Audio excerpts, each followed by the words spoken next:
Des ovnis se sont-ils écrasés sur Terre? Avons-nous eu un contact avec des extraterrestres? Le gouvernement américain dissimule-t-il une énorme conspiration sur les ovnis? Derrière moi se trouve l'une des bases militaires les plus secrètes au monde, au fin fond du désert du Nevada. Le terrain d'essai de Groom Lake, également connu sous les noms de Zone 51 ou Dreamland, a abrité de nombreux projets secrets américains depuis la Seconde Guerre mondiale. Toutefois, depuis quelques années, des rumeurs bien plus inquiétantes circulent. Le gouvernement y financerait des recherches portant sur des engins extraterrestres récupérés après s'être crashés sur notre planète. Aujourd'hui, à partir d'éléments fournis par du personnel militaire de haut niveau, des ingénieurs et des scientifiques, nous pouvons révéler en exclusivité la technologie OVNI qui est développée ici, derrière moi. Il s'agit d'une chose que le gouvernement américain s'efforce de dissimuler depuis un demi-siècle. La véritable histoire qui se cache derrière Dreamland. Je suis convaincu, m'appuyant sur mes recherches et sur les personnes que j'ai rencontrées au sein du renseignement, que le gouvernement américain est effectivement en possession d'engins correspondant aux descriptions que l'on trouve dans de nombreux rapports OVNI.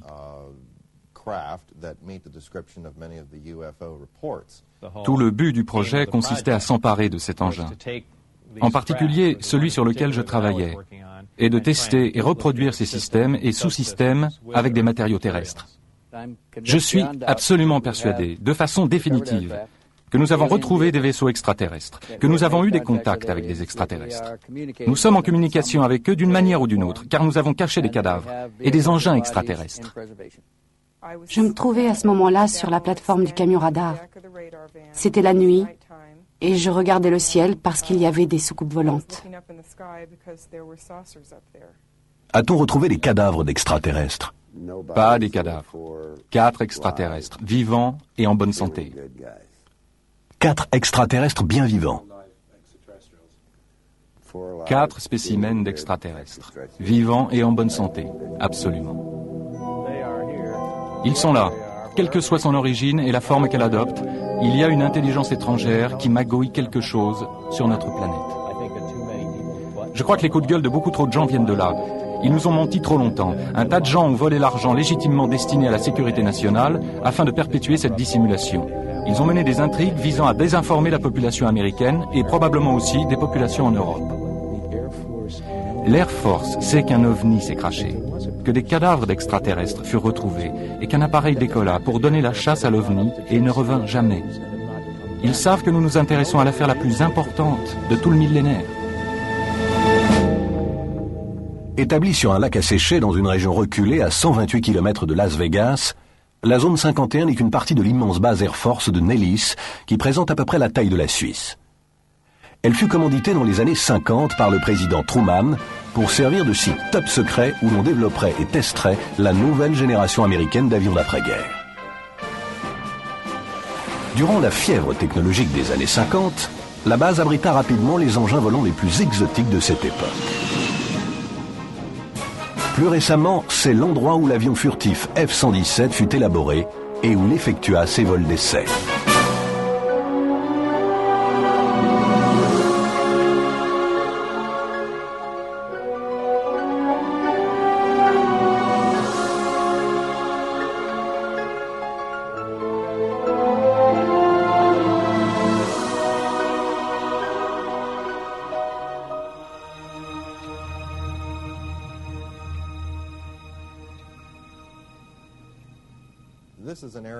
C'est un endroit qui était connu, bien qu'officiellement nié, depuis des décennies. Revenons en arrière, dans les années 40 et 50, avec la mise au point de l'avion espion U-2 et du SR-71. Tous nos appareils ultra secrets ont été mis au point et ont effectué leur vol d'essai dans cette zone précise.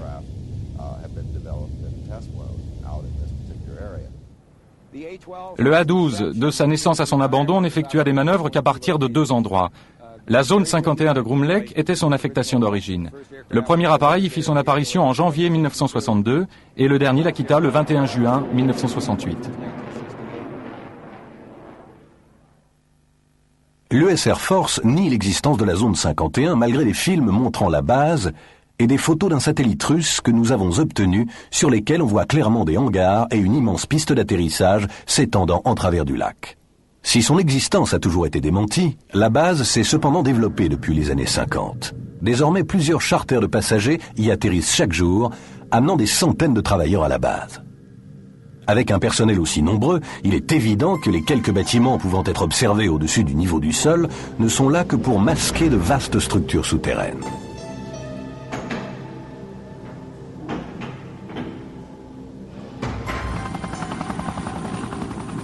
Le dispositif de sécurité mis en place est sans précédent et le secret est primordial.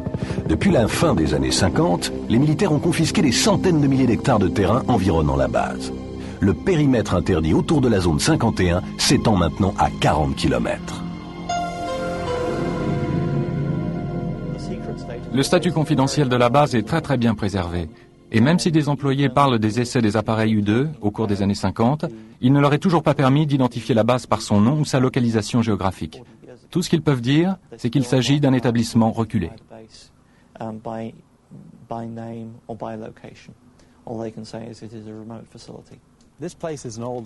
Cet endroit est un vieil anachronisme datant de la guerre froide.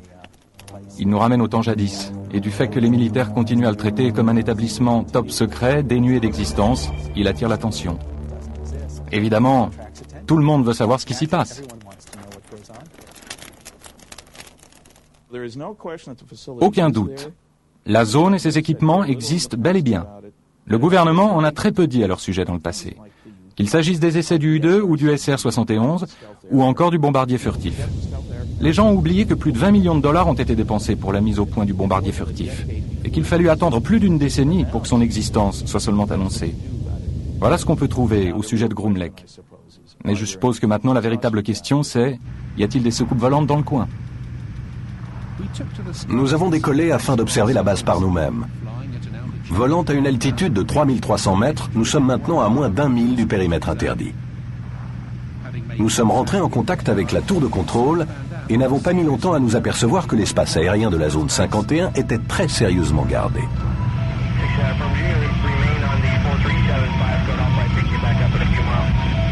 We're just curious, is there any activity today out at the Groom Lake area? Any activity where, sir? Out at the Groom Lake area.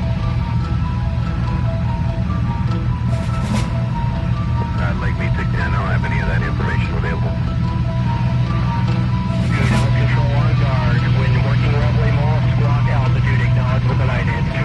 The Ellis approach controller now is just getting a little concerned that we're getting close now.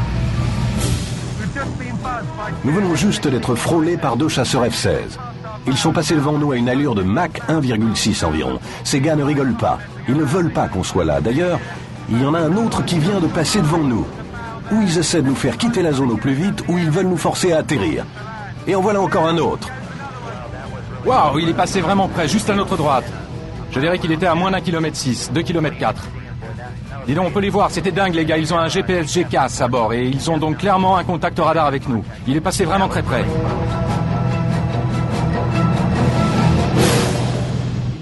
En 1989, un homme fit la lumière au sujet de Dreamland. Il s'appelait Bob Lazar et il prétendait avoir travaillé au site de Groom Lake sur des engins extraterrestres. La base se trouve contre le flanc d'une montagne. Une petite montagne ou une grosse colline.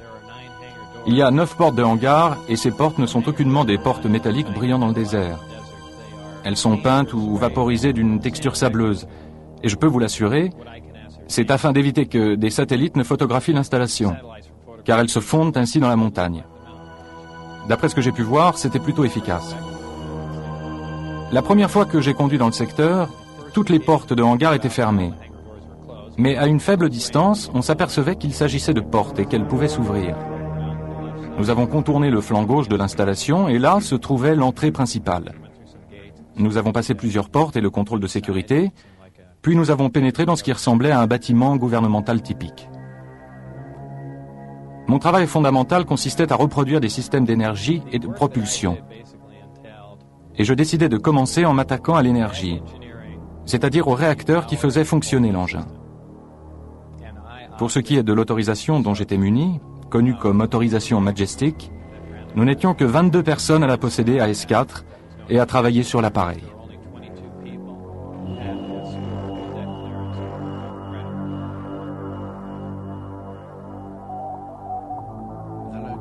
L'endroit où il travaillait à la zone 51 s'appelait S4 et se trouvait à Papoose Dry Lake Bay, à quelques minutes de Groom Lake.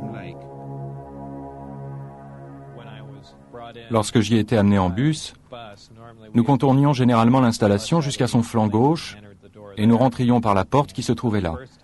Et pour la première fois, l'une des portes du hangar, celle tout au bout, était ouverte.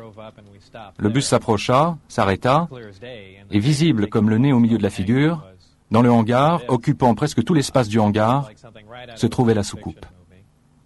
On aurait dit quelque chose tout droit sorti d'un film de science-fiction. Et on s'est arrêté, on est sorti. Et pour la première fois, on m'a laissé franchir cette porte. Et tandis que je marchais, je pensais, eh bien voilà le nouvel appareil d'avant-garde sur lequel nous avons travaillé. Et voilà pourquoi les gens continuent à voir des soucoupes volantes. Il s'agissait des nôtres, et nous les mettions simplement à l'épreuve, probablement durant toutes ces années. Et comme je marchais à côté de l'engin, je posais ma main dessus. Je me dis que c'était du métal parce que c'était froid, et donc je pensais qu'il s'agissait d'une espèce de métal. Et de fait, il y avait une ouverture, car le panneau d'accès était tiré. Et j'ai vu un petit peu en arrière qu'un drapeau américain y figurait. Alors là, j'ai su catégoriquement que c'était quelque chose qu'on avait fabriqué. On me permit à une occasion de rentrer dans l'engin afin de voir la disposition de ces systèmes, afin de vérifier si ceux-ci étaient bien configurés. J'étais bien sûr accompagné à bord de l'engin. Il était à l'évidence conçu pour être piloté par quelque chose de plus petit qu'un être humain normal. On était vraiment à l'étroit là-dedans. Il y avait un niveau inférieur et une partie amovible du plancher se pliait et s'ouvrait, de sorte que je pouvais passer ma tête et le haut de mon torse là-dessous avec une torche électrique, afin de voir comment les amplificateurs de gravité se trouvaient sans dessus-dessous, d'observer la disposition de 3 sièges qui faisaient environ 1/3 ou 1/4 de la taille d'un siège humain normal. À un moment, alors que je me trouvais à bord de l'engin, l'une des arcades devint transparente. Il y avait quelques techniciens en train de travailler sur quelque chose d'autre dont je n'avais pas connaissance. Et tout d'un coup, quelque chose commença à défiler de bas en haut sur les parois. Il aurait donc pu être possible que l'enveloppe de l'engin, lorsque soumise à une influence électrique ou autre, devienne parfois transparente et permette de voir à l'extérieur, ou soit employée comme une sorte d'écran vidéo. C'était vraiment étonnant. Lorsque je suis sorti de l'appareil, ça avait à nouveau l'apparence d'une simple structure métallique.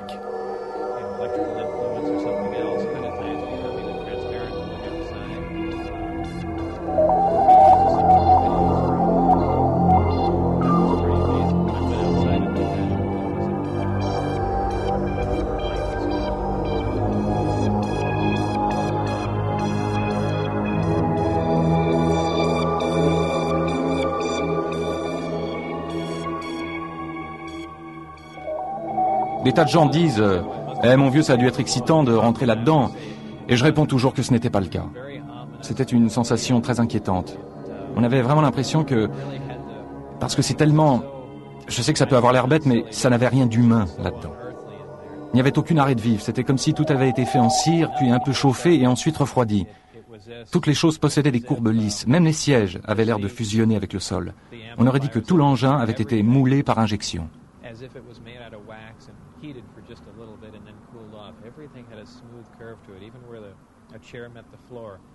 Personne, y compris Bob Lazar, ne fut à même d'établir aucun de ses antécédents universitaires ou professionnels.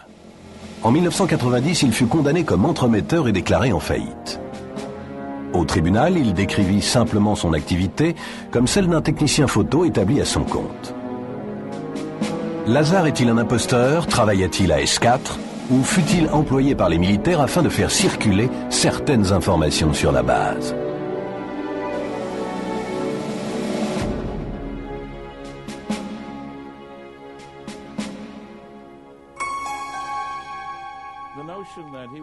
L'idée qu'il serait un grand allumé et dans le même temps le parfait scientifique pour bosser sur un tel projet relève de la science-fiction. Primo, il n'y a aucune raison d'affirmer qu'il est un scientifique. Pas de diplôme, pas de papier, pas d'appartenance, rien. Secondo, j'ai travaillé 14 années durant dans la sécurité. Et je peux vous dire que les services confidentiels prennent la sécurité bien plus au sérieux que ça. L'une des choses étranges qu'il affirme, c'est que seulement 22 personnes travaillaient là-dessus. Allez, il y a plus de gens que ça pour travailler sur une nouvelle souricière gouvernementale. Quoi qu'il en soit, ça n'a pas de sens. Vous savez, il y a tous les ingrédients d'un récit rocambolesque, de quelqu'un qui dans sa tête se croit plus fort, plus brillant et plus rapide que tous les autres.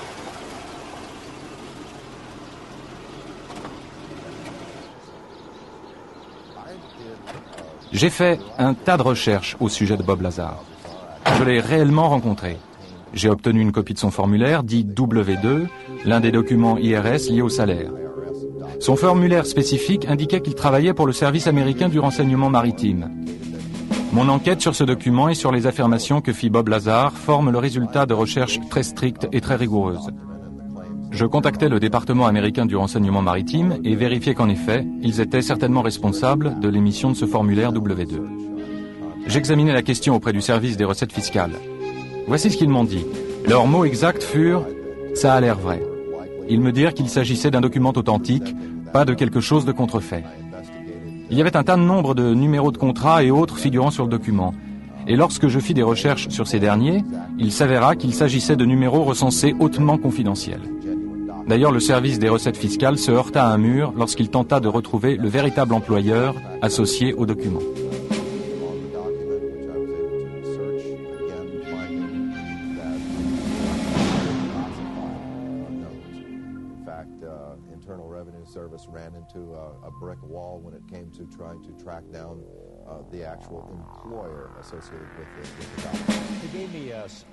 Il m'a donné des informations sur ses antécédents, sur son éducation et sur son passé professionnel. J'ai commencé par les laboratoires de Los Alamos, où il disait avoir travaillé.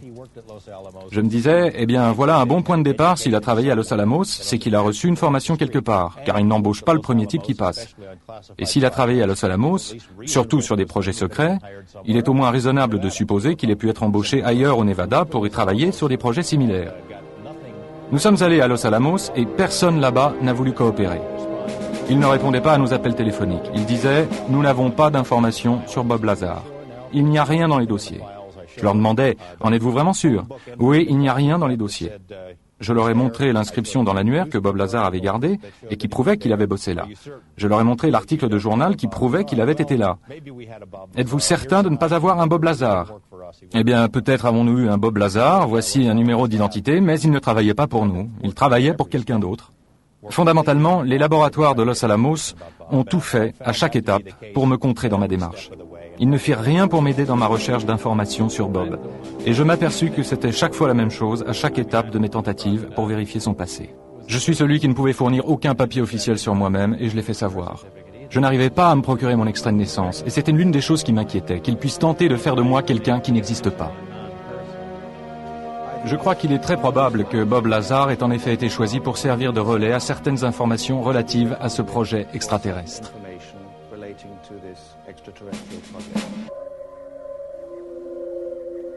Un jour, Bob Lazar vit une soucoupe volante effectuant un vol d'essai dans le désert. Je fus emmené dans le hangar durant l'un des essais de courte durée, et l'engin se trouvait déjà à l'extérieur, à l'emplacement du lac. Il décolla silencieusement et se dirigea de ci de là durant quelque temps, puis se reposa au sol. Et cette chose immense était vraiment une merveilleuse vision. C'était comme voir une maison quitter tranquillement le sol. Vous ne pouvez imaginer l'énergie requise pour y parvenir, et sans aucun bruit du tout. Il y avait une sorte de communication audio avec l'engin, et donc je ne peux qu'en déduire que des humains se trouvaient à bord, et que d'une manière ou d'une autre, ils avaient réussi à s'installer dans ces petits sièges. À l'évidence, ils savaient comment manœuvrer les commandes qui s'y trouvaient, ou avaient inventé les leurs, ou les avaient améliorées avec quelque chose.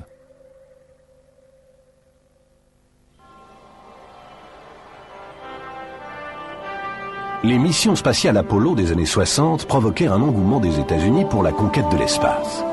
Mais tandis que les meilleurs astronautes du pays s'élançaient dans les cieux à bord de fusées conventionnelles, le président était-il au courant de l'existence de soucoupes et de systèmes de propulsion qui étaient littéralement d'un autre monde?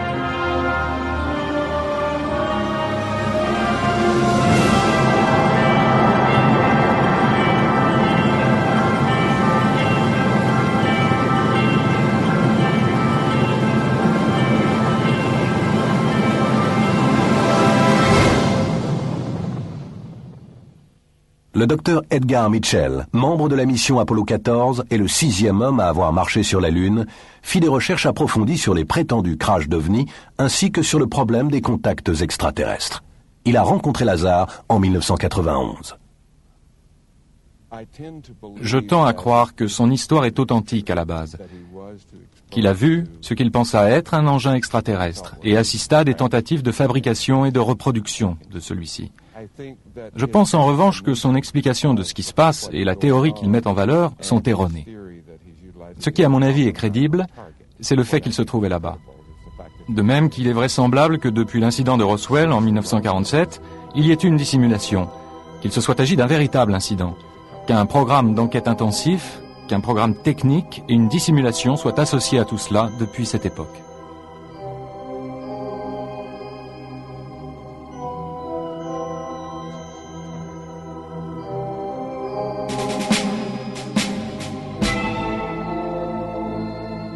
Après avoir travaillé à S4 durant plusieurs mois, et en claire violation de ses obligations top secrètes, Bob Lazar décide de parler à son meilleur ami Jen Huff de son travail à la base.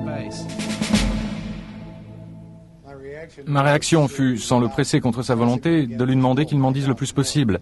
Ce n'était pas de l'incrédulité, je voulais vraiment avoir plus d'éléments. Je me suis mis à m'intéresser aux livres sur les ovnis, à considérer les informations d'autres chercheurs pour savoir si quelqu'un d'autre savait quelque chose. Et inutile de le préciser, aucun d'eux ne savait ce que savait Bob.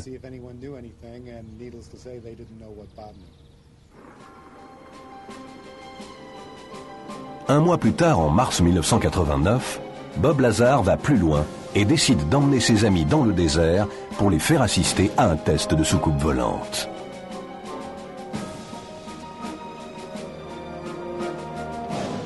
Je me souvenais de la plupart des jours et des heures durant lesquels se produisaient les essais. Je crois me souvenir que c'était un mercredi soir, vers 8 ou 9 heures, en mars 89, il me semble, que nous sommes partis, Jen Huff, mon ex-femme, John Lear et moi. Peu après les horaires de vol habituels, une lumière blanche apparut au-dessus du sol. Demeurant sur place, puis se mit à effectuer une série de manœuvres bien distinctes, passant d'une partie du ciel à l'autre, réalisant d'impossibles manœuvres aériennes. Et à un moment, l'engin s'est mis à luire de manière incroyablement forte. Et nous avons cru, nous qui nous tenions à des kilomètres et des kilomètres de là, que quelque chose allait mal et que l'appareil allait exploser, à tel point que nous sommes tous allés nous réfugier derrière la voiture.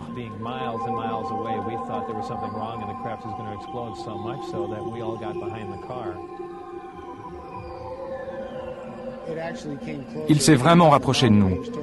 Il est descendu de la chaîne montagneuse, s'est dirigé vers nous et nous pûmes voir qu'il était en forme d'ellipse. Il ressemblait à quelque chose qui... C'est étrange à dire, ça ressemblait à une explosion qui commence à se produire et qui s'arrête, et se dissipe. La lumière est tellement vive que votre cerveau l'interprète comme une explosion sur le point de se produire.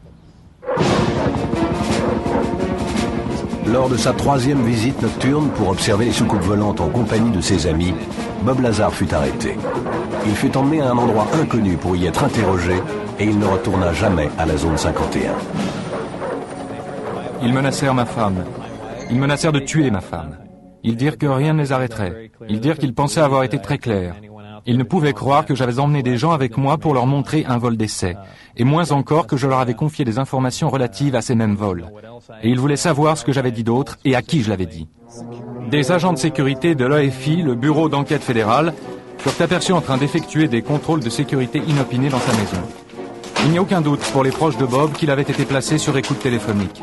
Je veux dire que des choses étranges se produisaient sur la ligne de Bob et qu'elles continuent encore aujourd'hui.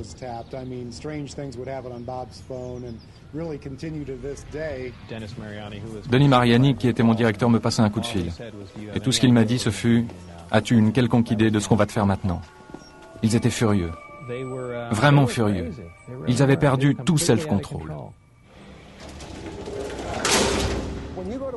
Lorsque vous allez travailler dans ces endroits, vous perdez tous vos droits constitutionnels.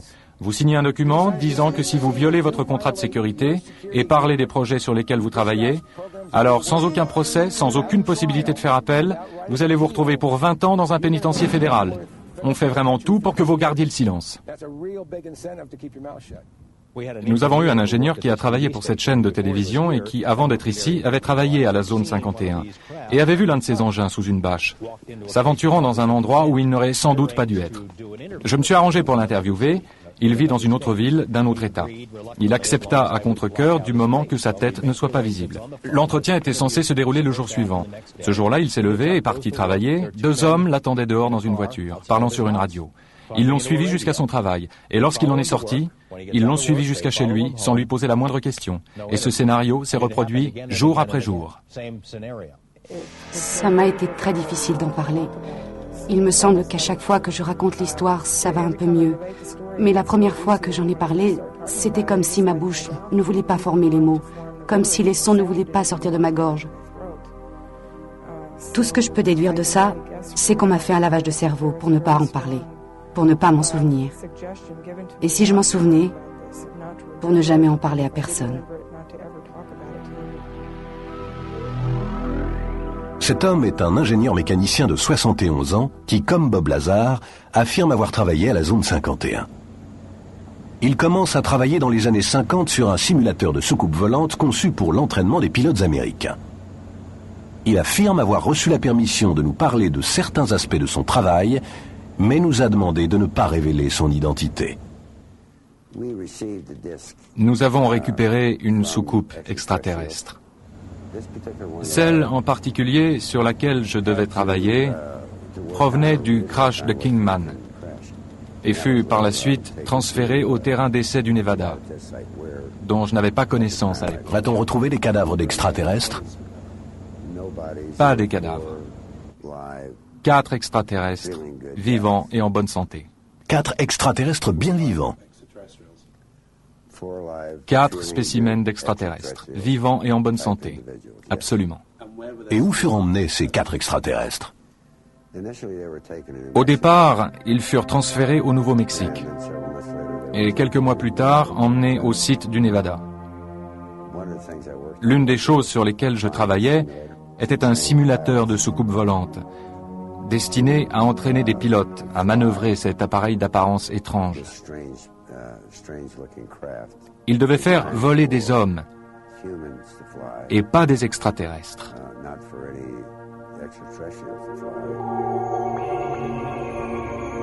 Le plus incroyable, c'est qu'il affirme avoir travaillé à la zone 51 sur ce projet de simulateur en compagnie d'un extraterrestre, dont le nom de code était Jarod, et ce, pendant 16 ans. Jarod est un extraterrestre gris d'environ 1,50 m. Sa seule fonction est celle de traducteur scientifique. C'est tout. Si nous voulions remplacer quelque chose à eux par quelque chose à nous, ils devaient être d'accord. Si j'avais une question, voyez-vous, et que je me demandais comment la lui poser, il savait déjà que je l'avais en tête et possédait déjà la réponse. Et lorsqu'il répondait, c'était avec ma propre voix, sans que j'aie même à ouvrir les lèvres. Il est possible que lui et quelques milliers d'autres travaillent sur le projet, ici ou ailleurs. Quelques milliers d'autres gris. Quelques milliers d'autres gris, semblables à lui. La ville la plus proche de la zone 51 est Rachel, où n'habitent que 150 personnes et où se trouve le bar-grill le plus célèbre du Nevada, le Little Ale Inn. Les habitants ont vu leur halte pour routier devenir le centre ovni et extraterrestre de toute l'Amérique. Les touristes se précipitent à Rachel pour scruter les cieux dans l'espoir de voir une apparition. Malgré tout le tapage, les apparitions d'étranges lumières dans le ciel se poursuivent. Chuck Clark, qui habite ici, a observé de nombreux phénomènes inexplicables. L'observation la plus remarquable que j'ai faite au cours des 3 dernières années s'est produite il y a 2 ans, en février 93. J'ai vu un objet brillant monter à la verticale depuis le côté sud de la zone 51, là où se trouverait le S4, et demeurer suspendu dans le ciel, immobile, durant une dizaine de minutes, puis se mettre à redescendre lentement. Tout cela s'est passé alors que je pensais voir une fusée éclairante tirée par un mortier. Je peux entendre des jets en bruit de fond. Je vais faire un petit zoom arrière. Ça se trouve juste au-dessus du ranch de Steve Medlin, juste ici, sur la route 375. C'est juste au-dessus des cimes. Puis il descendit vers la ligne des crêtes. Il se trouvait face à la colline d'où il avait surgi. Cette colline était environ à 20 km de l'endroit où je me trouvais. L'OVNI s'approcha à quelques mètres du sol, à la base de la colline, stationna momentanément, ce qui pourrait coller avec le comportement d'une fusée éclairante par temps calme, Mais soudain, il s'est mis à partir en flèche vers l'ouest, franchit plusieurs kilomètres en 1 seconde, ou 1 seconde et demie, puis s'arrêta net à environ 9 mètres du sol. Stationna juste assez longtemps pour me permettre de régler mes jumelles, durant peut-être 2 secondes, puis il disparut d'un coup.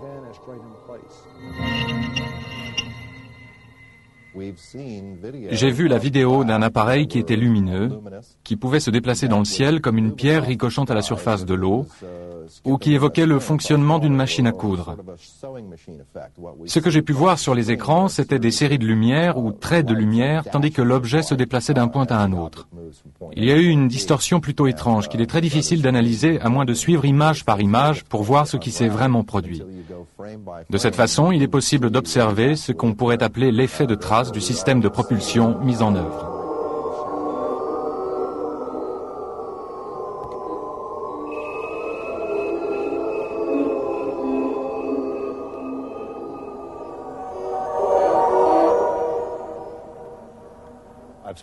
J'ai parlé à plusieurs personnes qui avaient vu des ovnis ou des engins en forme de soucoupe sur le site. Un procureur qui habite en ville en a vu une. Il l'a vit atterrir à l'extérieur des limites de la zone 51.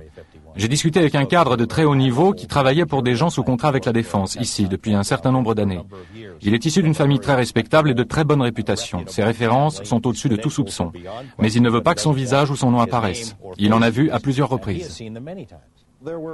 Il y avait une certaine diversité d'engins, mais qui ressemblaient tous en général à des espèces de boîtes en fer blanc. Je sais qu'on dirait qu'ils étaient surtout en forme de disque, ou circulaires, comme une lanterne chinoise. Ils apparaissent multicolores avec des lumières qui semblent capables d'absorber la clarté de l'arrière-plan, se fondre en elle. Ils peuvent en quelque sorte se camoufler dans le ciel en absorbant la lumière bleue du ciel et celle des nuages.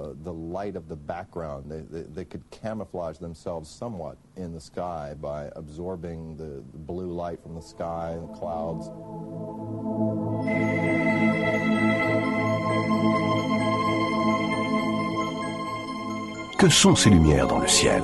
S'agit-il vraiment de soucoupes volantes? Nous avons demandé au physicien de la marine américaine et expert en ovnis, le docteur Bruce Maccabee, d'analyser la vidéo. À première vue, ce qu'on observe, ce sont des lumières, des objets lumineux effectuant des mouvements à une certaine distance. On ne voit pas vraiment d'appareil structuré. Une partie du document vidéo, une très petite partie de ce que j'ai vu, semble présenter des lumières faisant d'étranges choses, comme faire du surplace, aller rapidement à un autre endroit, se déplacer lentement puis sautiller un petit peu. J'en ai conclu que ce ne sont pas des engins fabriqués par l'homme. Peut-être appartiennent-ils à d'autres êtres. Clairement, ils ne sont pas fabriqués sur Terre et doivent donc venir d'ailleurs.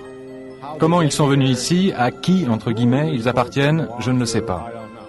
L'hypothèse extraterrestre est parfaitement recevable. Tous les arguments qui sont avancés et qui disent qu'il ne peut s'agir d'êtres venant d'un autre système solaire, d'une autre galaxie, parce qu'ils ne pourraient pas se déplacer jusqu'ici, ces arguments ne tiennent pas matériellement. En effet, nous pourrions nous donner les moyens, en temps et en argent, ainsi que le désir nécessaire pour effectuer des voyages dans d'autres univers.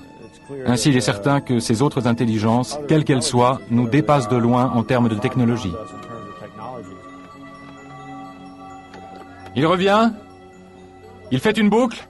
Il fait une boucle.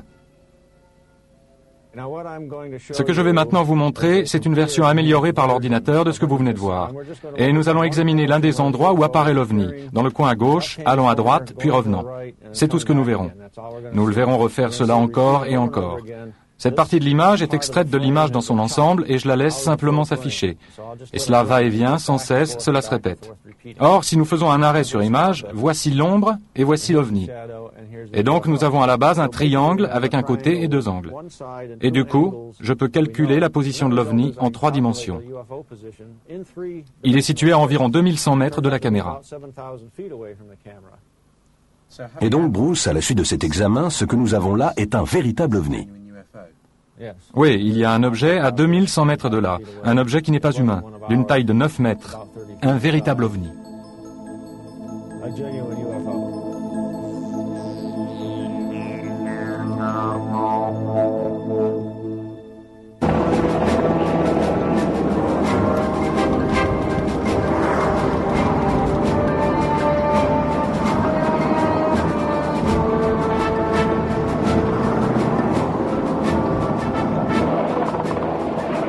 La sécurité de la zone 51 est exceptionnelle. Tout le périmètre est surveillé par des caméras et des détecteurs de mouvement. des patrouilles de gardes armés à bord de jeeps et d'hélicoptères de combat sont déployés afin de décourager quiconque s'approche des limites du terrain. Nous nous sommes aventurés au fin fond du désert à 130 km de Las Vegas. Parcourant la route récemment rebaptisée route extraterrestre, nous sommes partis observer par nous-mêmes la base la plus secrète de tous les États-Unis. L'unique voie d'accès menant à la base est une piste poussiéreuse de 16 km répondant au nom de Groom Lake Road. Toute personne s'approchant des abords peut aisément être repérée à des kilomètres. Et comme on nous l'a dit, tous nos déplacements furent enregistrés par les patrouilles et les caméras au sommet des collines.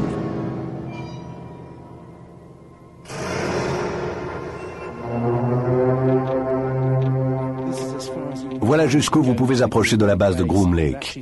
Ces panneaux disent en effet que l'emploi de la force mortelle est autorisé. Il y a des patrouilles de sécurité partout sur les collines. Elles nous ont observés pendant l'heure qui vient de s'écouler. Il y a des détecteurs de mouvement, des caméras de sécurité, et si je franchis cette ligne, je serai immédiatement arrêté, emmené au poste de garde, et j'y subirai un interrogatoire pouvant durer jusqu'à 1 semaine. Dès que vous franchissez la ligne au-delà de ce panneau, vous perdez tous vos droits.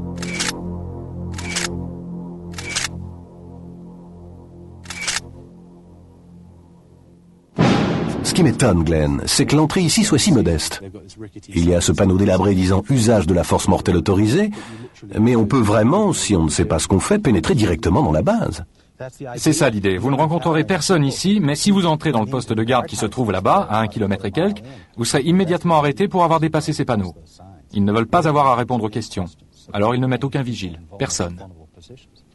Et lorsqu'on arrive par la route là-haut, la route extraterrestre, il n'y a pas de panneau indiquant Groom Lake, il n'y a rien?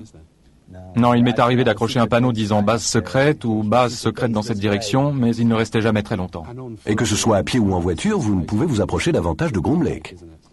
Nous sommes ici aussi près qu'on puisse matériellement aller. Malheureusement, d'ici, on ne voit absolument rien. À quelle distance effective sommes-nous de la base? Nous nous trouvons à l'instant même à 20 km au nord, nord-est de la base. Et si nous continuons sur cette route, si nous poursuivons notre chemin vers la base au-delà de ces panneaux, nous serons arrêtés. Vous serez intercepté si vous faites 6 mètres de plus. Comme la nuit tombe et que nous sommes bien décidés à observer les équipements secrets, nous nous sommes dirigés vers le pic de Tikaboo qui surplombe la base à plus de 2000 mètres au-dessus du désert. À notre campement, j'ai parlé avec Glenn Campbell, fondateur du centre de recherche de Rachel sur la zone 51. Il a quitté une brillante carrière dans l'informatique pour consacrer sa vie à découvrir la vérité sur Dreamland.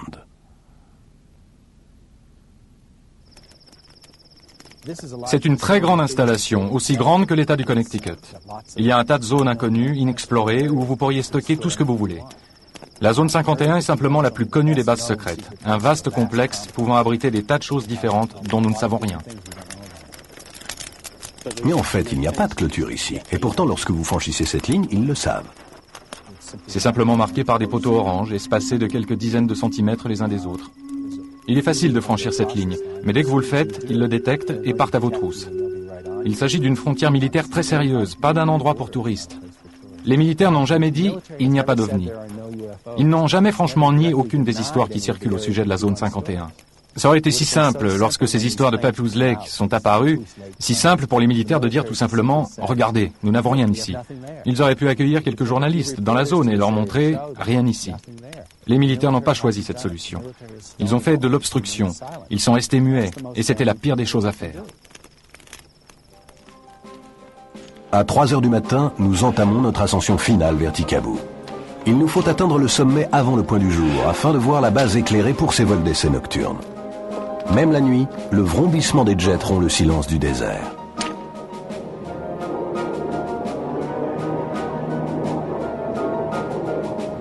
Alors que nous atteignons le sommet, au sein de l'obscurité, nous apercevons clairement la zone 51.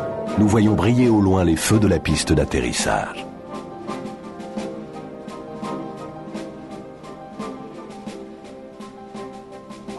Après une randonnée de plusieurs heures, nous avons finalement établi notre campement ici, à quelques 2000 mètres d'altitude.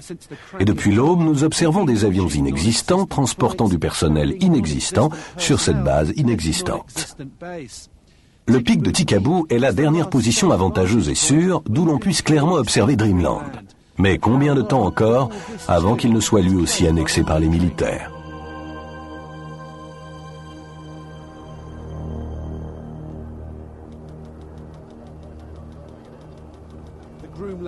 Le mystère de Groom Lake continue.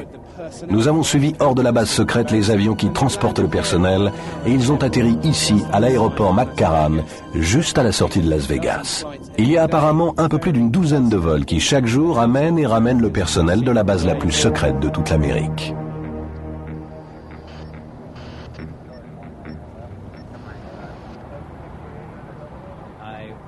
Je pouvais être appelé n'importe quand.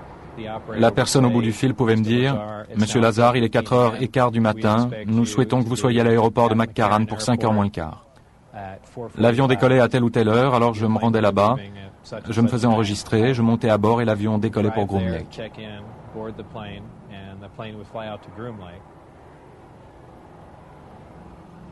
Alors que les employés de Groom Lake se dirigeaient vers leur voiture, nous avons tenté de pénétrer dans l'aérogare. Arrêtez-vous immédiatement. Pourriez-vous m'indiquer quelqu'un de la base qui pourrait me fournir des renseignements? Ok, voilà ce que je vais vous dire. Vous violez une propriété privée. Vous violez une propriété privée. Vous êtes de notre côté de la porte. Et je vous conseille maintenant de quitter les lieux immédiatement. Est-ce la propriété du gouvernement? Faites ce qu'on vous dit. C'est une propriété privée, vous la violez. Veuillez quitter les lieux. Est-ce la propriété du gouvernement ou est-ce juste privé? Pas de commentaires. Vous violez la loi. Ok. Qui essayez-vous d'embrouiller, mon gars? J'essaie juste de trouver... Vous me racontez des foutaises. Tirez-vous. Vous pourriez nous orienter vers quelqu'un pouvant nous donner des éclaircissements. Au revoir. Tandis que nous sommes expulsés de l'aéroport, un autre vol Jeannette décolle en direction de Groom Lake.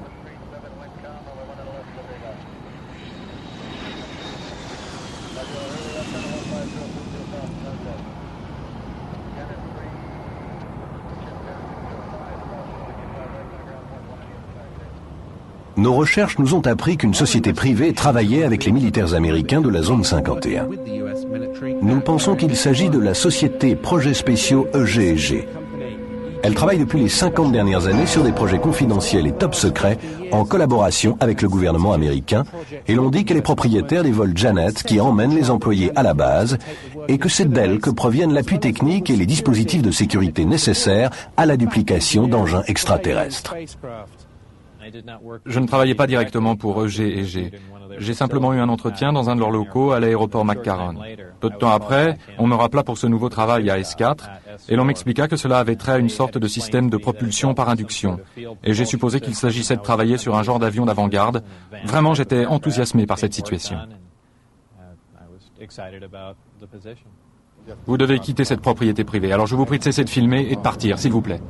Avez-vous un rapport quelconque avec la base de Groom Lake? Je vous demande simplement de quitter cette propriété. Cette société a-t-elle un rapport avec les avions qui décollent de McCarran?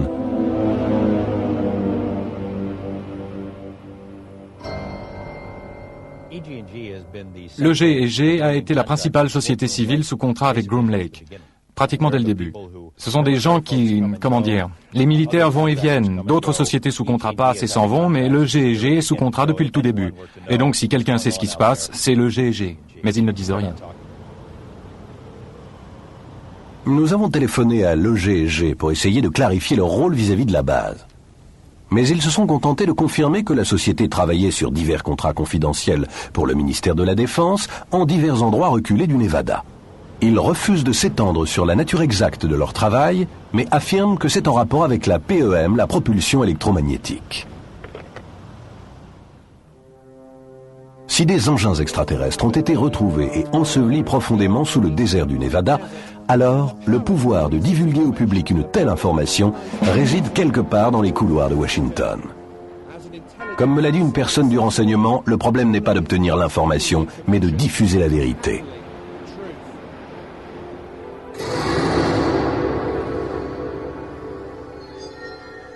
Observe-t-on des engins extraterrestres au-dessus de Groom Lake ou s'agit-il d'appareils fabriqués par l'homme? L'armée américaine aurait-elle développé une technologie permettant de construire des soucoupes volantes? Il y a beaucoup de choses qui tiennent debout dans ce phénomène OVNI, dans cette histoire d'intelligence extraterrestre.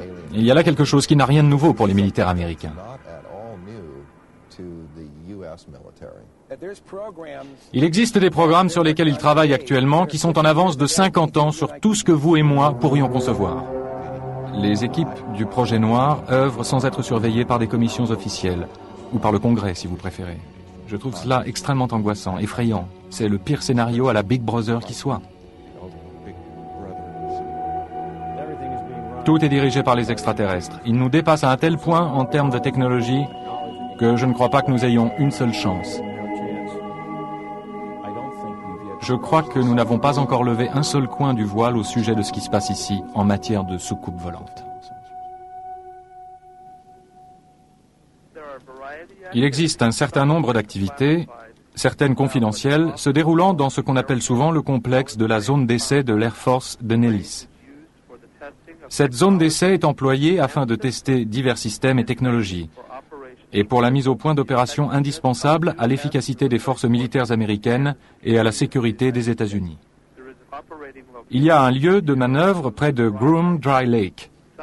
Certaines activités et opérations spéciales réalisées sur la zone d'essai de Nellis, à la fois présentes et passées, demeurent confidentielles et ne peuvent être commentées.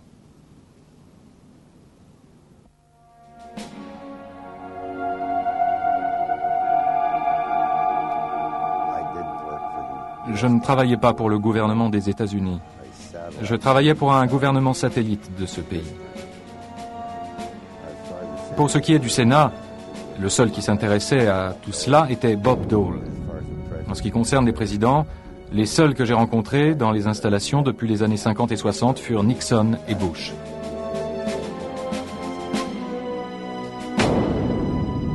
Nous avons contacté l'ex-président Bush pour lui demander ce qu'il savait sur les engins extraterrestres retrouvés et sur les recherches menées dans la zone 51. Nous avons reçu une réponse par fax. Malheureusement, nous ne pouvons fournir une réponse aux questions que vous nous avez envoyées. La politique de longue date du président Bush est de ne pas commenter, de ne pas s'adonner à des spéculations portant sur de soi-disant programmes confidentiels de tel ou tel type. Un confident proche de George Bush, ainsi qu'un homme bien au fait de la zone 51, est l'amiral Bob Inman. Ses références sont impeccables.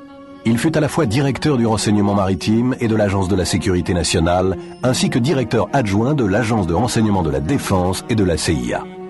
En 1989, lors d'une conversation téléphonique avec Bob Huxler, il fit allusion à des engins récupérés devenant disponibles pour la recherche. Envisagez-vous que certains des engins récupérés puissent jamais profiter à la recherche technologique, en dehors des cercles militaires?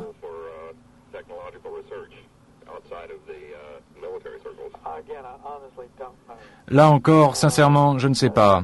Il y a environ 10 ans, la réponse aurait été non. Le climat et l'époque ne sont plus les mêmes, et il commence à être plus ouvert à cette idée. Il y a une possibilité. Il savait, d'un point de vue officiel, que ces engins, ces objets existaient, qu'ils étaient détenus par les militaires américains et qu'il existait des projets scientifiques en rapport avec ceux-ci.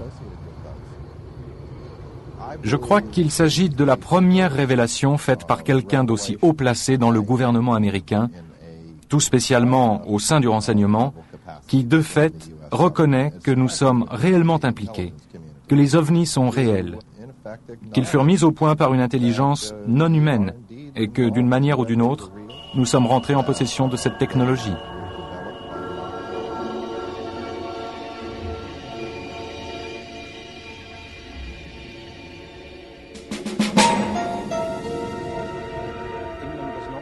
Inman ne révèle pas grand-chose.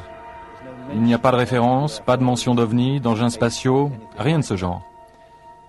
La conversation est centrée sur des engins récupérés, de la technologie et ainsi de suite.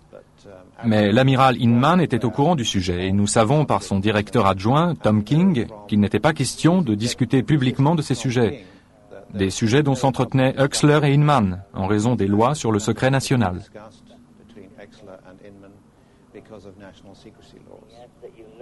Il a demandé que vous ne le citiez pas et que vous ne mentionniez en aucun cas son nom sans qu'il ait d'abord donné son assentiment.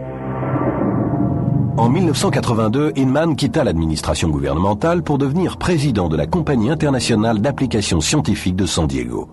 Chose intéressante, l'un des principaux secteurs de recherche de la compagnie touche au système de propulsion antigravitationnelle, la même méthode de propulsion employée pour les soucoupes volantes sur lesquelles travailla Bob Lazar à la zone 51. Le Jane's Defense Weekly, un périodique de vulgarisation sur les questions militaires ou liées à la défense, publia un article au sujet de cette compagnie. Il y a un post-scriptum à cet article qui dit que toute personne croyant que la science de l'antigravité est trop hermétique, trop ésotérique même pour l'US Air Force, devrait prendre en compte les études sur la propulsion électrique entreprises par la Compagnie internationale d'applications scientifiques pour le laboratoire Phillips. Le premier objectif de cette étude était d'ébaucher des moyens matériels permettant de vérifier des théories portant sur le couplage par induction de forces électromagnétiques et gravitationnelles pour déterminer si elles pouvaient ou non s'appliquer à la propulsion aérospatiale. En termes plus simples, il s'intéressait à un système de propulsion antigravitationnel. Certains considèrent cela comme l'ultime saut quantique. Eh bien, c'est possible. 1, parce que j'ai vu le dispositif permettant d'y parvenir. Et 2, parce que c'est une théorie tout à fait applicable. La gravité déforme le temps. Et comme je le dis, ça n'est pas de la théorie. Nous savons que c'est vrai, et si vous l'employez pour infléchir espace et temps, lorsque vous vous retrouverez à votre point de départ, vous y serez entre les tic-tac d'une horloge.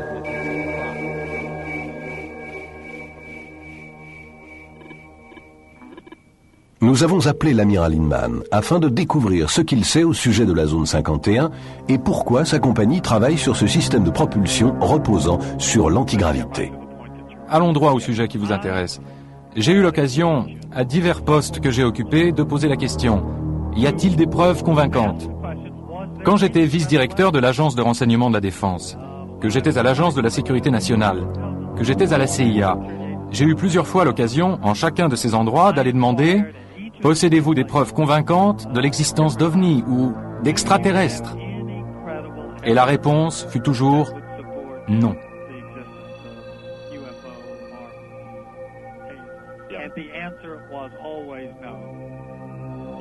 L'article paru dans le périodique Jane's mentionne la Compagnie internationale d'applications scientifiques et affirme que certaines des choses sur lesquelles elle travaille relèvent de l'ultime saut quantique. S'agit-il de systèmes de propulsion basés sur la gravité et pouvant nous paraître inédits? Que sont-ils exactement et sont-ils vraiment employés pour propulser des engins volants? Je réfléchis parce que je veux être sûr de ne pas exagérer les faits. Nous sommes là sur un terrain un tant soit peu délicat. Depuis des années, je pense que certaines des premières allégations au sujet d'activités dans le Nevada il y a 15 ans pourraient très bien provenir des vols d'essais de prototypes de certains avions furtifs. Pour certains phénomènes, il y en a qui sont tout à fait scientifiques. Il y en a qui seront quelque chose d'aussi simple que des ballons météo partant à la dérive, qui se sont perdus et errent ça et là. Mais il y a probablement des faits directement liés aux expériences de la fin de ce siècle, relatives à ce que sera la technologie militaire à l'aube du XXIe siècle, en matière d'avions de reconnaissance comme en celle d'avions de combat.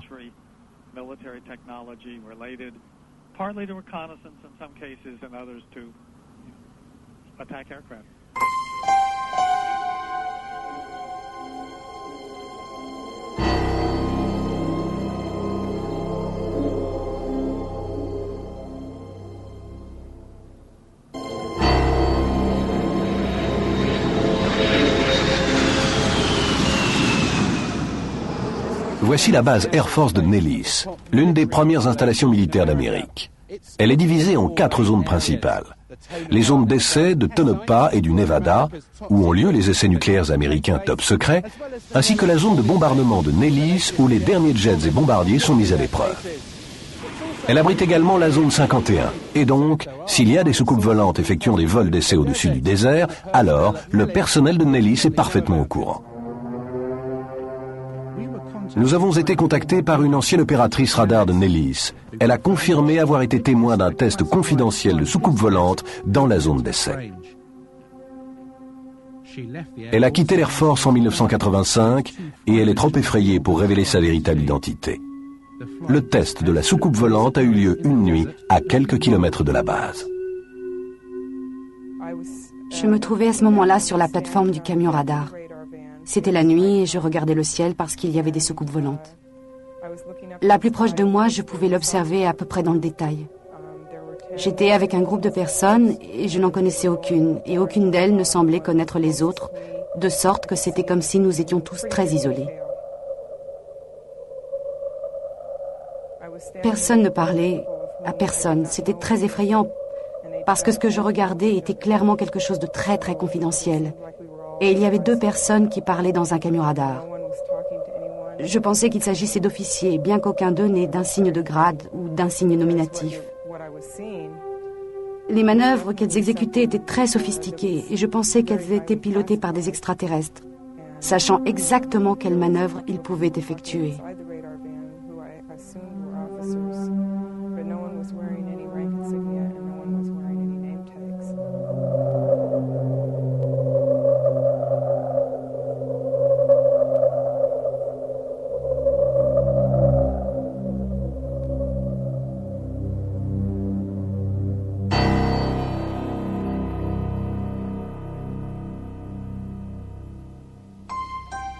Durant ce test, elle fut emmenée à ce qu'elle pensa être la zone 51. Nous avons été emmenés dans une installation médicale qui était très sophistiquée. Quelqu'un est venu et m'a emmené jusqu'à une salle d'examen. Et là, on me fit allonger sur une table en inox. Puis quelqu'un rentra dans la pièce, fit le tour de la table jusqu'à être près du côté droit de ma tête. Il me répéta d'une voix monotone et vraiment impassible: « Restez calme, restez calme, restez calme. » Je m'aperçus alors qu'il était tout près de ma tête, qu'il tenait une seringue hypodermique cachée dans sa main. Il l'enfonça directement dans le côté droit de mon cou et il injecta son contenu directement dans mon cerveau. Il lui aura fallu 15 ans pour décider de livrer ces informations. Ça m'a été très difficile d'en parler. Il me semble qu'à chaque fois que je raconte l'histoire, ça va un peu mieux. Mais la première fois que j'en ai parlé, c'était comme si ma bouche ne voulait même pas former les mots. Comme si les sons ne voulaient pas sortir de ma gorge. Tout ce que je peux déduire de cela, c'est qu'on m'a fait un lavage de cerveau pour ne pas en parler, pour ne pas m'en souvenir, et si je m'en souvenais, pour ne jamais en parler à personne.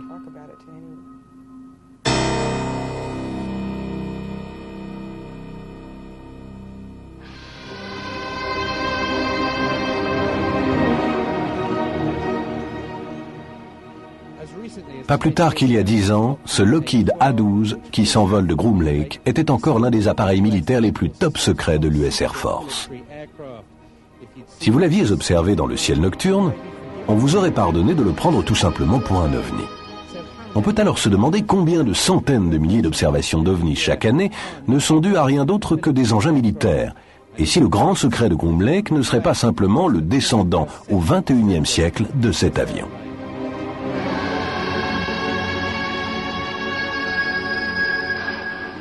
Le premier pilote d'essai fut Lou Schalk.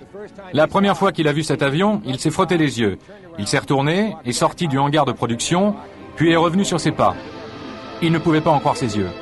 Au départ, il comptait l'appeler El Salvador, et non Cygnus, pour la simple raison qu'en espagnol, cela veut dire « le Sauveur » ou « Jésus-Christ ». Tous les gens qui voyaient l'avion ne pouvaient en croire leurs yeux. C'était un avion à la Buck Rogers. Cet avion fut construit et conçu il y a presque 40 ans.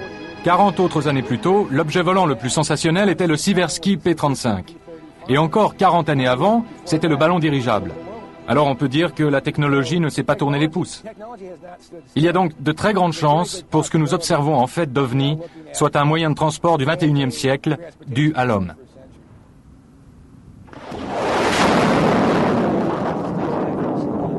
L'US Air Force, d'après la dernière demande budgétaire, devrait dépenser à elle seule plus de 11 milliards de dollars dans la recherche, le développement et la production d'armes secrètes d'un genre ou d'un autre. C'est bien supérieur aux dépenses de toute la recherche et production militaire de n'importe quel autre pays du monde.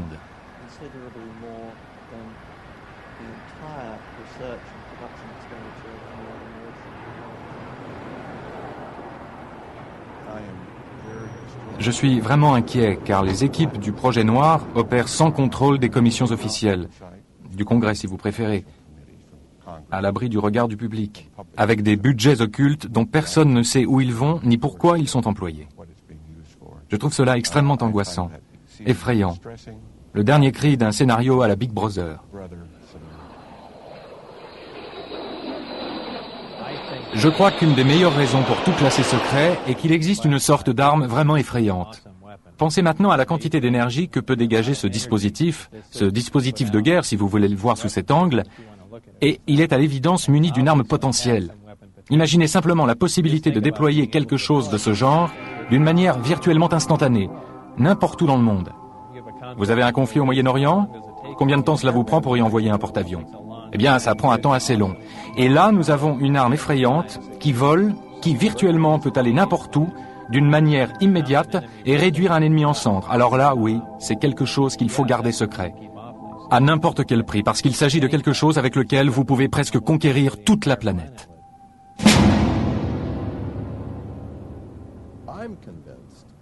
Je suis convaincu que des êtres humains construisent des engins volants en forme de soucoupe. D'ailleurs, dès 1960, les militaires américains avaient mis au point un disque pouvant manœuvrer silencieusement. Des soucoupes volantes fabriquées par l'homme existent en effet. Il y a l'Avrocar qui décolla en 1955 dans le secret le plus total, moins de 10 ans après qu'on eût soi-disant retrouvé des soucoupes extraterrestres à Roswell, Nouveau-Mexique. Un mémorandum de la CIA en 1955 affirmait que l'Avrocar était basé sur des recherches que menaient les scientifiques allemands durant la Seconde Guerre mondiale. Nous avons obtenu le seul film jamais réalisé sur les premiers vols d'essais top secrets effectués en 1960 au Nevada. Pourquoi a-t-on fait dans les années 50 cet essai militaire d'engins volants alors même que le projet Blue Book niait leur existence? Était-ce un moyen de cacher les véritables soucoupes extraterrestres testées aux alentours de la zone 51? Tout comme le projet Blue Book, l'Avrocar fut soudainement stoppé à la fin des années 60 après que des millions de dollars eurent été dépensés. Aucune raison ne fut fournie. Plus récemment, l'entreprise Lockheed Skunk de Palmdale, Californie, dévoila le projet Dark Star, un avion de reconnaissance sans équipage. Qu'on l'observe dans un hangar ou dans le ciel, il s'agit bien d'un objet volant non identifié. Je crois qu'il est temps que vous jetiez un œil à la dernière née des stars du monde de la reconnaissance aérienne. Mesdames et messieurs, je vous présente Dark Star.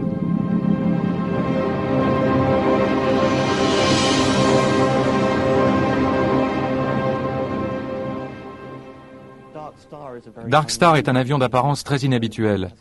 Il possède une structure en forme de soucoupe et une paire de très longues ailes très minces fixées à l'arrière. Comme beaucoup d'avions furtifs, dont le B-2, son apparence change radicalement selon l'angle sous lequel vous l'observez. Si vous voyez cet avion d'une manière, disons, latérale, vous pourriez penser qu'il s'agit de quelque chose de totalement étranger, n'ayant rien à voir avec aucun engin conventionnel, et certainement plus proche de ce que les gens ont décrit comme étant des soucoupes volantes. Je crois qu'il est fort possible que certaines des choses qui sont actuellement mises au point aux États-Unis soient d'une nature tellement révolutionnaire et encore si secrète que lorsqu'elles sont parfois aperçues, car elles sont inévitablement aperçues à un moment ou à un autre lorsqu'elles sont testées, on peut les prendre pour ce que les gens pensent être des ovnis.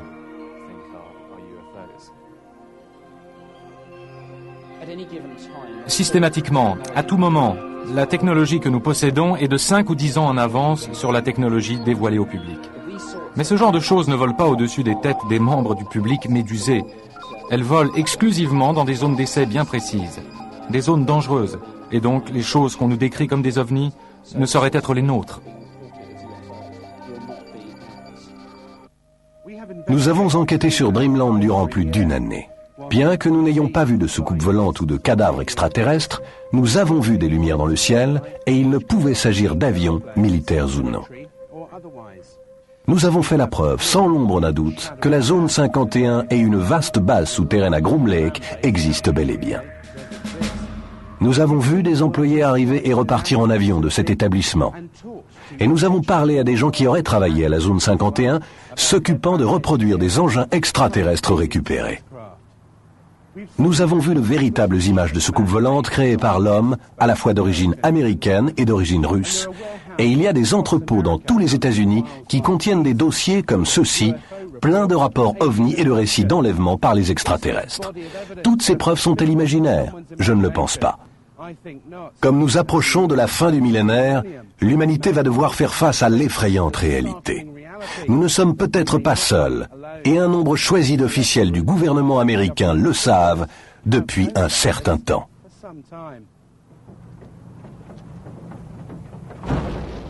Il m'arrive de penser, comme toutes nos différences entre nations du monde entier disparaîtraient, si nous devions faire face à une menace extraterrestre venant d'un autre monde.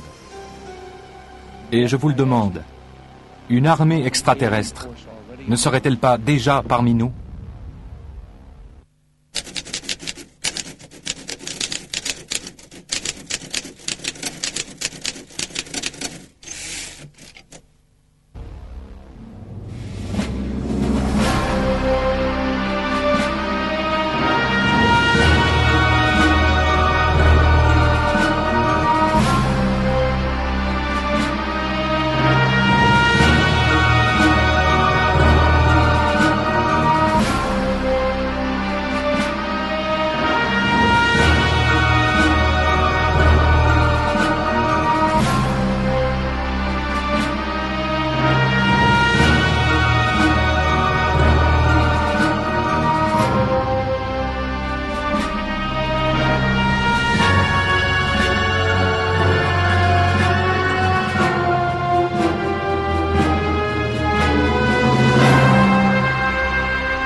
Des ovnis se sont-ils écrasés sur Terre? Avons-nous eu un contact avec des extraterrestres?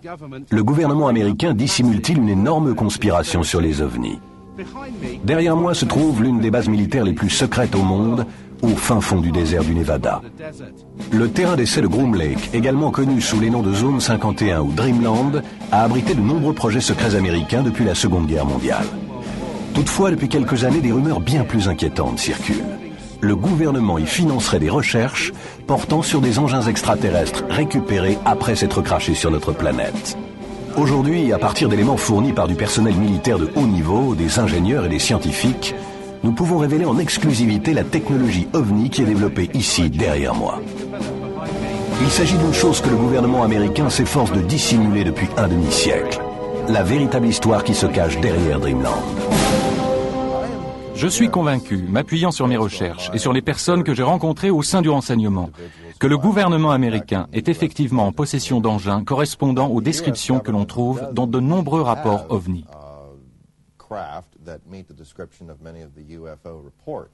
Tout le but du projet consistait à s'emparer de cet engin, en particulier celui sur lequel je travaillais, et de tester et reproduire ces systèmes et sous-systèmes avec des matériaux terrestres.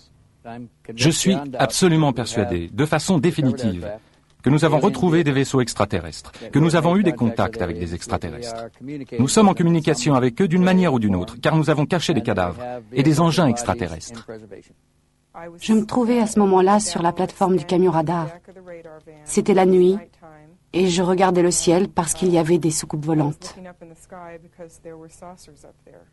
A-t-on retrouvé des cadavres d'extraterrestres? Pas des cadavres. 4 extraterrestres, vivants et en bonne santé. 4 extraterrestres bien vivants. 4 spécimens d'extraterrestres, vivants et en bonne santé, absolument. Ils sont là. Quelle que soit son origine et la forme qu'elle adopte, il y a une intelligence étrangère qui magouille quelque chose sur notre planète. Je crois que les coups de gueule de beaucoup trop de gens viennent de là. Ils nous ont menti trop longtemps. Un tas de gens ont volé l'argent légitimement destiné à la sécurité nationale afin de perpétuer cette dissimulation. Ils ont mené des intrigues visant à désinformer la population américaine et probablement aussi des populations en Europe. L'Air Force sait qu'un ovni s'est crashé, que des cadavres d'extraterrestres furent retrouvés et qu'un appareil décolla pour donner la chasse à l'ovni et ne revint jamais. Ils savent que nous nous intéressons à l'affaire la plus importante de tout le millénaire. Établie sur un lac asséché dans une région reculée à 128 km de Las Vegas, la zone 51 n'est qu'une partie de l'immense base Air Force de Nellis qui présente à peu près la taille de la Suisse. Elle fut commanditée dans les années 50 par le président Truman pour servir de site top secret où l'on développerait et testerait la nouvelle génération américaine d'avions d'après-guerre. Durant la fièvre technologique des années 50, la base abrita rapidement les engins volants les plus exotiques de cette époque. Plus récemment, c'est l'endroit où l'avion furtif F-117 fut élaboré et où il effectua ses vols d'essai.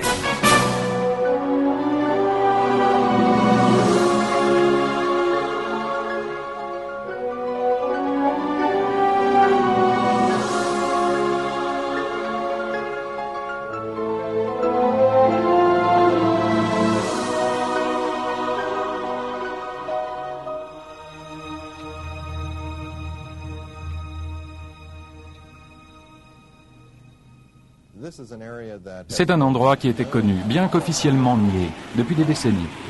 Revenons en arrière, dans les années 40 et 50, avec la mise au point de l'avion espion U-2 et du SR-71. Tous nos appareils ultra secrets ont été mis au point et ont effectué leur vol d'essai dans cette zone précise.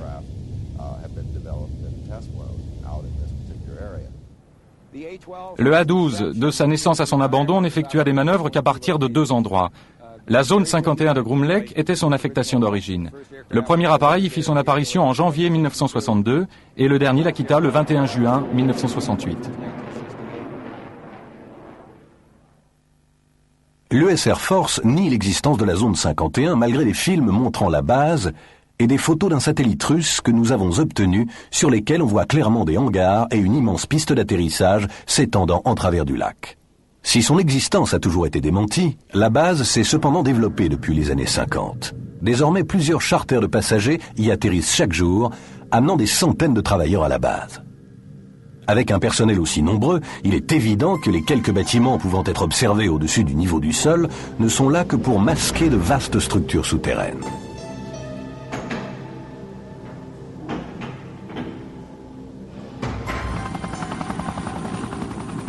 Le dispositif de sécurité mis en place est sans précédent et le secret est primordial.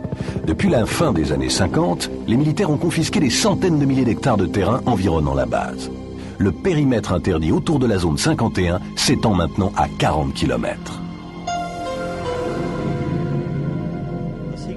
Le statut confidentiel de la base est très bien préservé. Et même si des employés parlent des essais des appareils U-2 au cours des années 50, il ne leur est toujours pas permis d'identifier la base par son nom ou sa localisation géographique. Tout ce qu'ils peuvent dire, c'est qu'il s'agit d'un établissement reculé.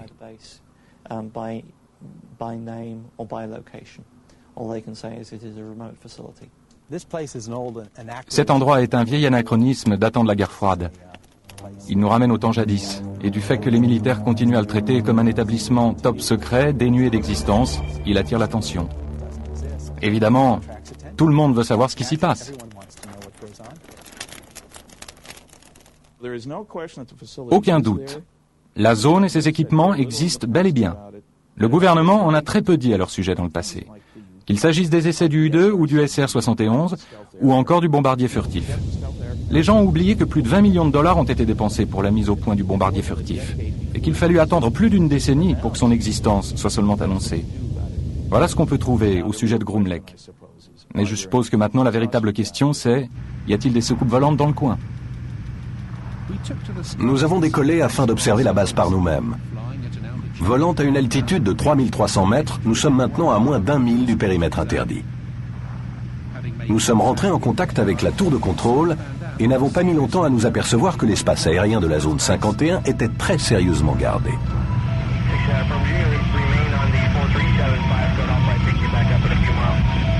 We're just curious, is there any activity today out at the Groom Lake area? Any activity where, sir? Out at the Groom Lake area.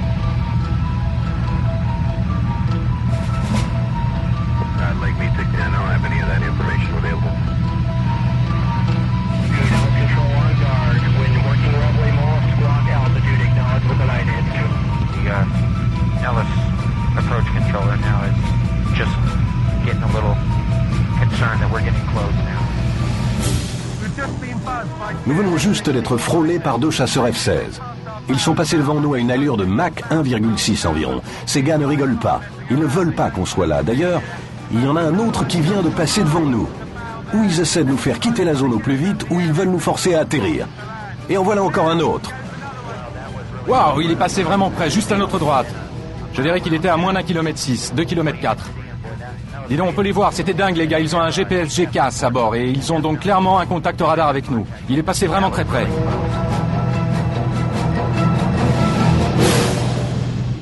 En 1989, un homme fit la lumière au sujet de Dreamland. Il s'appelait Bob Lazar et il prétendait avoir travaillé au site de Groom Lake sur des engins extraterrestres. La base se trouve contre le flanc d'une montagne. Une petite montagne ou une grosse colline. Il y a 9 portes de hangar et ces portes ne sont aucunement des portes métalliques brillant dans le désert. Elles sont peintes ou vaporisées d'une texture sableuse.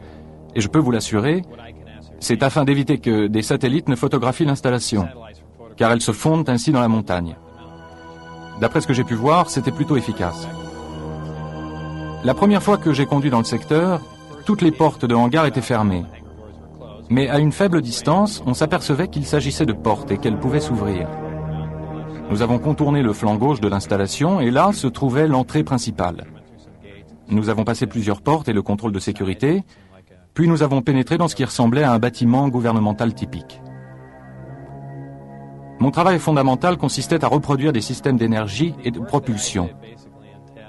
Et je décidai de commencer en m'attaquant à l'énergie, c'est-à-dire au réacteur qui faisait fonctionner l'engin. Pour ce qui est de l'autorisation dont j'étais muni, connue comme autorisation Majestic, nous n'étions que 22 personnes à la posséder à S4 et à travailler sur l'appareil.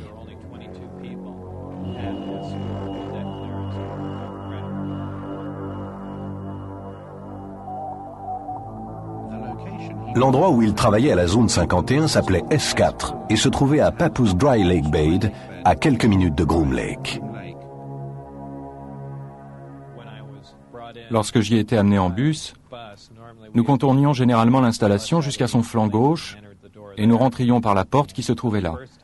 Et pour la première fois, l'une des portes du hangar, celle tout au bout, était ouverte. Le bus s'approcha, s'arrêta, et visible comme le nez au milieu de la figure, dans le hangar, occupant presque tout l'espace du hangar, se trouvait la soucoupe. On aurait dit quelque chose tout droit sorti d'un film de science-fiction. Et on s'est arrêté, on est sorti. Et pour la première fois, on m'a laissé franchir cette porte. Et tandis que je marchais, je pensais, eh bien voilà le nouvel appareil d'avant-garde sur lequel nous avons travaillé. Et voilà pourquoi les gens continuent à voir des soucoupes volantes. Il s'agissait des nôtres et nous les mettions simplement à l'épreuve, probablement durant toutes ces années. Et comme je marchais à côté de l'engin, je posais ma main dessus. Je me dis que c'était du métal parce que c'était froid, et donc je pensais qu'il s'agissait d'une espèce de métal. Et de fait, il y avait une ouverture car le panneau d'accès était tiré. Et j'ai vu un petit peu en arrière qu'un drapeau américain y figurait. Alors là, j'ai su catégoriquement que c'était quelque chose qu'on avait fabriqué. On me permit à une occasion de rentrer dans l'engin afin de voir la disposition de ces systèmes, afin de vérifier si ceux-ci étaient bien configurés. J'étais bien sûr accompagné à bord de l'engin. Il était à l'évidence conçu pour être piloté par quelque chose de plus petit qu'un être humain normal. On était vraiment à l'étroit là-dedans.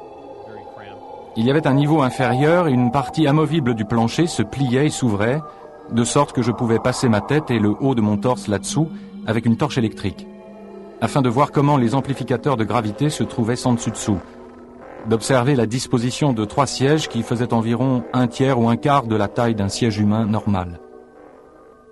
À un moment, alors que je me trouvais à bord de l'engin, l'une des arcades devint transparente. Il y avait quelques techniciens en train de travailler sur quelque chose d'autre dont je n'avais pas connaissance. Et tout d'un coup, quelque chose commença à défiler de bas en haut sur les parois. Il aurait donc pu être possible que l'enveloppe de l'engin, lorsque soumise à une influence électrique ou autre, devienne parfois transparente et permette de voir à l'extérieur, ou soit employée comme une sorte d'écran vidéo. C'était vraiment étonnant. Lorsque je suis sorti de l'appareil, ça avait à nouveau l'apparence d'une simple structure métallique.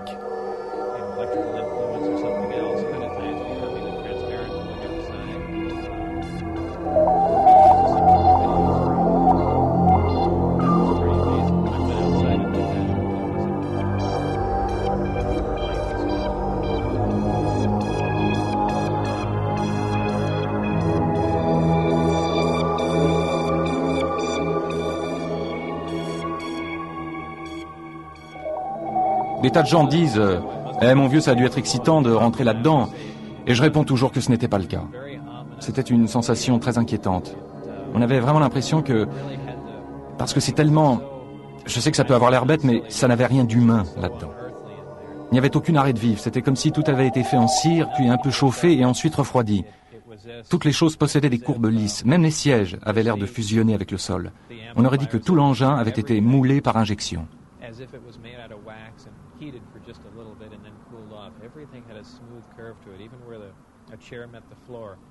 Personne, y compris Bob Lazar, ne fut à même d'établir aucun de ses antécédents universitaires ou professionnels. En 1990, il fut condamné comme entremetteur et déclaré en faillite. Au tribunal, il décrivit simplement son activité comme celle d'un technicien photo établi à son compte. Lazar est-il un imposteur? Travailla-t-il à S4? Ou fut-il employé par les militaires afin de faire circuler certaines informations sur la base?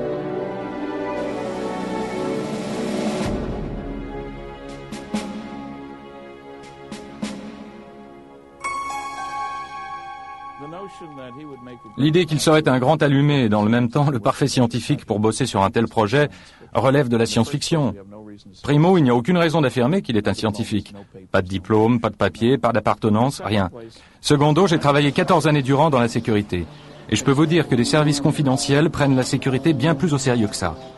L'une des choses étranges qu'il affirme, c'est que seulement 22 personnes travaillaient là-dessus. Allez, il y a plus de gens que ça pour travailler sur une nouvelle souricière gouvernementale. Quoi qu'il en soit, ça n'a pas de sens. Vous savez, il y a tous les ingrédients d'un récit rocambolesque, de quelqu'un qui dans sa tête se croit plus fort, plus brillant et plus rapide que tous les autres.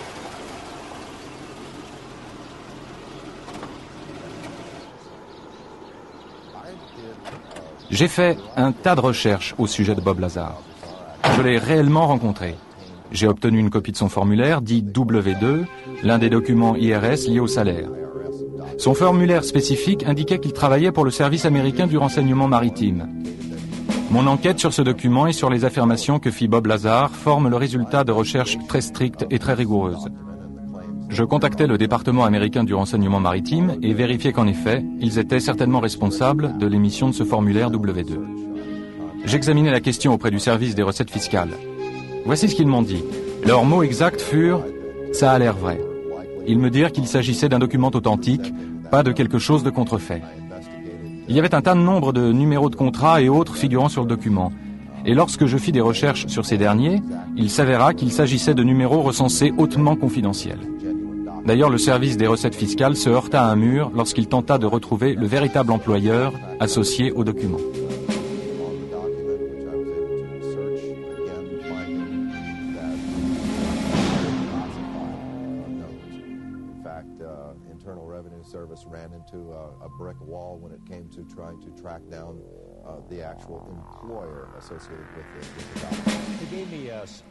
Il m'a donné des informations sur ses antécédents, sur son éducation et sur son passé professionnel. J'ai commencé par les laboratoires de Los Alamos, où il disait avoir travaillé. Je me disais, eh bien voilà un bon point de départ s'il a travaillé à Los Alamos, c'est qu'il a reçu une formation quelque part, car il n'embauche pas le premier type qui passe. Et s'il a travaillé à Los Alamos, surtout sur des projets secrets, il est au moins raisonnable de supposer qu'il ait pu être embauché ailleurs au Nevada pour y travailler sur des projets similaires. Nous sommes allés à Los Alamos et personne là-bas n'a voulu coopérer. Ils ne répondaient pas à nos appels téléphoniques. Ils disaient « Nous n'avons pas d'informations sur Bob Lazar. Il n'y a rien dans les dossiers. » Je leur demandais « En êtes-vous vraiment sûr ?»« Oui, il n'y a rien dans les dossiers. » Je leur ai montré l'inscription dans l'annuaire que Bob Lazar avait gardée et qui prouvait qu'il avait bossé là. Je leur ai montré l'article de journal qui prouvait qu'il avait été là.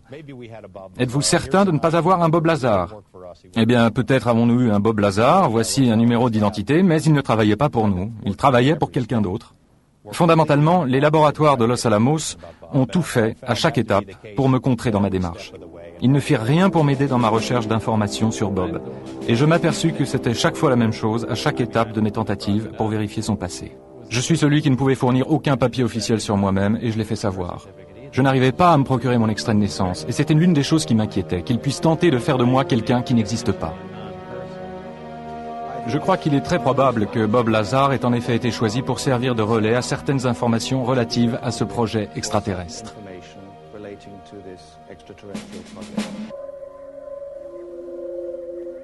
Un jour, Bob Lazar vit une soucoupe volante effectuant un vol d'essai dans le désert.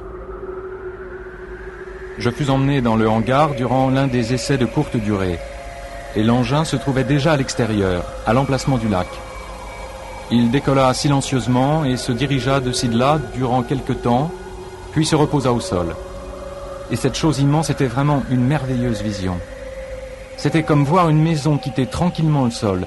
Vous ne pouvez imaginer l'énergie requise pour y parvenir, et sans aucun bruit du tout. Il y avait une sorte de communication audio avec l'engin, et donc je ne peux qu'en déduire que des humains se trouvaient à bord, et que d'une manière ou d'une autre, ils avaient réussi à s'installer dans ces petits sièges. À l'évidence, ils savaient comment manœuvrer les commandes qui s'y trouvaient, ou avaient inventé les leurs, ou les avaient améliorées avec quelque chose.